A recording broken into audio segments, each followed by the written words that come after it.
Chuck பண்ணும் அது. ஓ! சரிங்க. சக் பண்ணி தான் இதுவாக்கும்.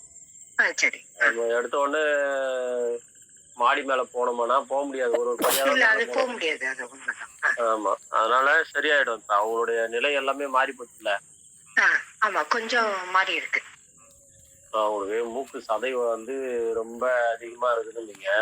இல்ல அந்த இது இந்த தடவ கொஞ்சம் குறைஞ்சிருக்கு. இப்ப பார்க்கும்போது உங்க மருந்து சாப்பிட்ட உடனே, அ மாறுதல் கொஞ்சம் கொஞ்சம் இருக்கு. மூக்குலயும் இருக்கு. மூக்குல லேசான ஒரு அலர்ஜி மட்டும் தான் இப்ப இருக்குது. அந்த அமுங்கி இருந்ததெல்லாம் நல்லா விரிஞ்சு சரி, நான் சரியா ஒரு லிக்விட் சரியா தைலம் இருக்கு. ஒண்ணு குடுக்குறேன்ம்மா. அத வந்து நல்லா சரி. பஞ்சுல தொட்டு ஆ, நல்லா மூக்கு கிட்ட வச்சு நல்லா உரிய சொல்லுங்க. அதையும் செய்ய சொல்லிடுறேன்.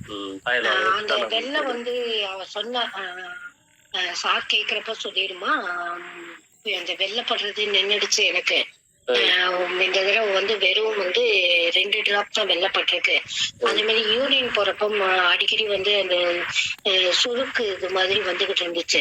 இப்ப அதெல்லாம் ஸ்டாப் ஆயிடுச்சு. அதெல்லாம் நார்மலா இருக்கு. அது மாதிரி மூக்கு கிட்டயும் எனக்கு ஃப்ரீயா இருக்குது.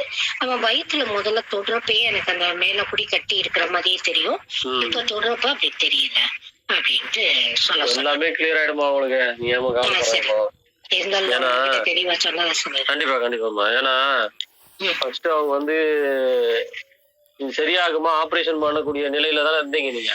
நிச்சயமா நிச்சயமா உங்ககிட்ட பேசுறப்ப அப்படிதான் இருந்து. அது என்ன செய்யறதுன்னே புரியாம இருந்தது. பயந்துட்டோம். ஆபரேஷன் பண்ணி தான் அவனை யூட்ரஸ் எடுத்துன்னு சொல்லிடுவாங்க அங்க போன உடனே. மெயினா அப்படிதான் நடக்குது நிறைய இடங்கள்ல. நீங்க உங்ககிட்ட வந்ததுக்கு அப்புறம் தான் அது தைரியம் வந்தது.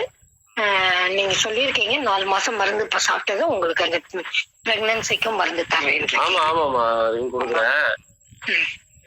சரிப்படுத்திடலாம். சரிம்மா, வச்சுட்டுங்களா? அவங்க வயித்துல அப்ளை பண்றதுக்கு ஒரு மருந்தோ, அந்த மூக்குக்கு இது பண்றதுக்கு ஒரு தைலமோ, காலை மாலை இரவு சாப்பிடறதுக்கு. காலையில டானிக்கு, மாலையில லேகியம், இரவும் லேகியம். இரவு லேகியம் தான். அந்த சொட்டு மருந்து இனிமே கிடையாது. அந்த வெத்தலையில சாப்பிடுறது அது வேணாமா? ஓகே. அது இப்ப சாப்பிட்டுக்கிட்டு இருக்காங்க.